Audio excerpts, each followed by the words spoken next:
just feel worn out at the end of the day, emotionally, physically, and mentally exhausted? If so, you are not alone. Because according to a new study by Development Dimensions International, both bosses and employees are burning out at record rates. And joining me now live tonight over Zoom to talk about ways to avoid it is life coach Janice Litvin. Janice, thank you for joining me tonight to talk about how we can recharge. Thank you so much for having me, Megan. I hear you have 3 ways for us to banish the burnout. So we want to jump right into it. What are they? So the first thing I like to recommend is spending as much time in the sun as possible. And I know that sounds so simplistic, but the sun has huge healing qualities to the mind and the body and the brain. So that's number one. Okay. Wear your sunscreen, I guess, if you're a redhead like me. What's number 2?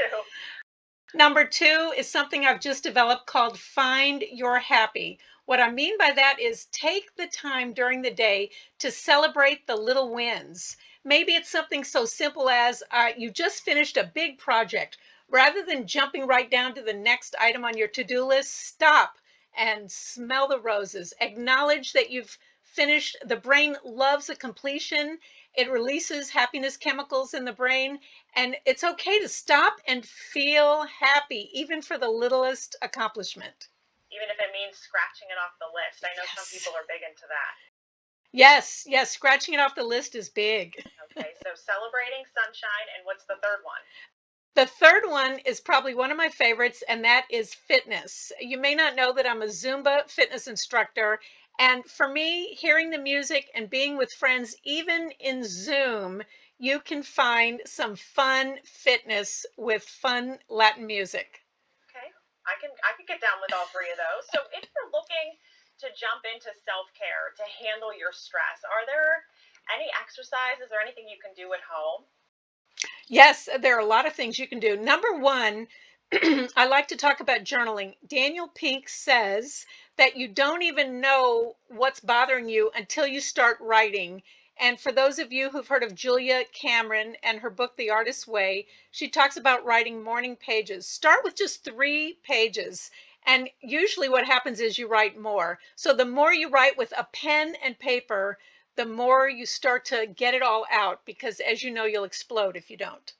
Some people probably don't even realize the level of stress they're under or we're all under right now. Right.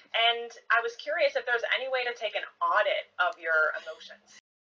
I'm glad you brought that up. The stress audit is the number 1 tool in my book, Banish Burnout Toolkit. And what that does is it helps you look at your typical reactions to stress. So let's say someone is rude to you in a meeting. I don't know why, but someone might be rude to you in a meeting. And you need to look at how you reacted. You don't want to look at what they did, but how you reacted. So you look at your physical, emotional, and verbal reactions. What was your exacerbating behavior, meaning how angry did you get and how long did you stay there? And that's how you begin to learn more and more about yourself. So by knowing your reactions, you can then tweak it in the future?